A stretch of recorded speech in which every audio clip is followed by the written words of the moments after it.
Act 1. The Mask of Normality. A standard metric plastic ruler, the sharp pop of a camera flash. A forensic specialist's hands remain completely steady, recording every single millimeter of a violent mark left behind on the body of a young woman inside a sorority house in Tallahassee. At that point in time, no one had yet named the predator. Theodore Robert Bundy, a promising law student, a former political campaign volunteer, a man who once staffed a suicide prevention hotline in Seattle where colleagues consistently described him as calm, thoughtful, and a good listener. In early 1974, law enforcement across the Seattle area began receiving scattered missing person reports. Several young women disappeared without a trace. There were no signs of a struggle, and there were no witnesses. What investigators only realized much later was an eerie commonality. Nearly all of the victims had long, dark hair, neatly parted right down the middle. It was a recurring pattern that went entirely unnoticed until it was far too late.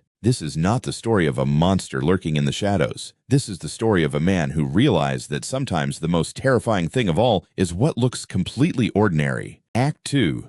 The Disappearances and the Crimes. At the time, the police did not connect her assault to anything else. It was treated as an isolated incident, a single case file left in an open drawer. Nearly a month later, on February 1st, Linda Ann Healy, a student at the University of Washington, vanished from her home. Her roommates found her bed made up in an unusually messy and hurried manner. She never returned. Fast forward to the summer of 1974. Jorgen Hawkins, a bright sorority girl, disappeared on the short stretch of pathway between her sorority house and her boyfriend's dorm, a path she had walked hundreds of times before. Not a single person heard a sound.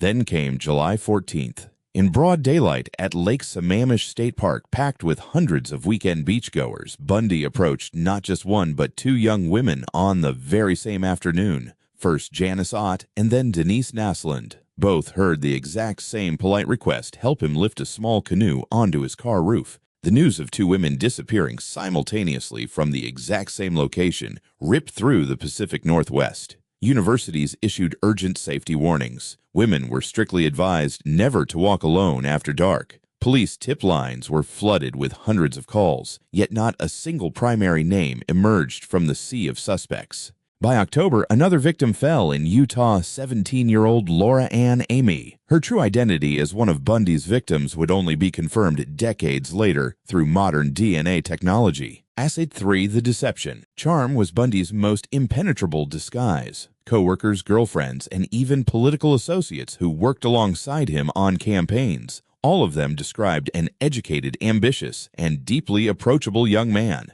Then on August 16, 1975, a routine traffic stop in Utah altered everything. A patrol officer discovered burglary tools inside his car. This was not yet an arrest for murder, merely suspicion of burglary. But it was enough to set the heavy machinery of the legal system into motion. Bundy was extradited to Colorado, facing murder charges in connection with the death of Corinne Campbell in Aspen back in January 1975. While awaiting trial, he chose to act as his own defense attorney and used his legal privilege of unhandcuffed access to the courthouse law library to review his own case files. Yet that was not his final escape. On December 30th, 1977, a far more calculated plan unfolded. Bundy starved off 13 kilograms over several weeks, so his thinned frame could squeeze through a small light fixture opening in the ceiling of his jail cell. This time, nobody discovered he was gone until many hours later. His next stop was a sorority house. We will not name that house just yet.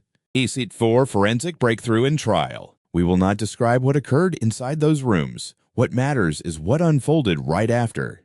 Nita Neary, another resident of the sorority house, walked in through the back door at that exact moment. She heard a loud thud upstairs. Then she caught sight of a slender man holding an oak club hurriedly leaving the premises. Later on the witness stand, she would identify that man as Theodore Bundy. On February 15th, a patrol officer in Pensacola noticed a suspicious vehicle driving erratically in the early morning hours. After a violent physical struggle, the driver was subdued and arrested. The car was stolen. The man adamantly refused to give his real name until 2 days later. That name was Theodore Bundy. This marked the very first time bite mark evidence was ruled admissible in a Florida court of law. In July 1979, inside a sweltering Miami courtroom, Dr. Suvaran, alongside his colleague Dr. Lowell Levine, presented their findings before the jury. The unique structural characteristics of Bundy's teeth, specifically an uneven incisor with 3 distinct peaks and a uniquely crooked lower alignment, matched the bite marks on the victim and excluded anyone else. ACT-5 retribution. After approximately 7 hours of jury deliberation, the jury returned with their verdict guilty on all counts. A year later, a separate trial convicted Bundy for the kidnapping and murder of Kimberly Leach.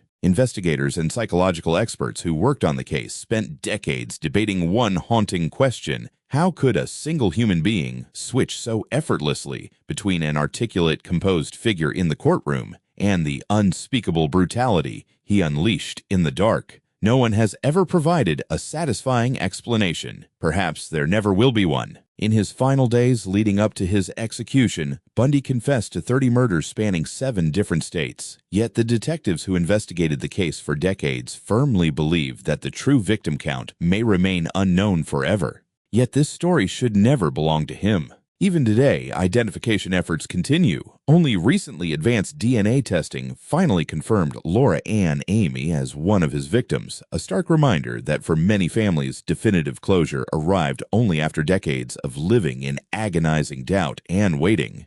These are the names that deserve to be remembered, not his.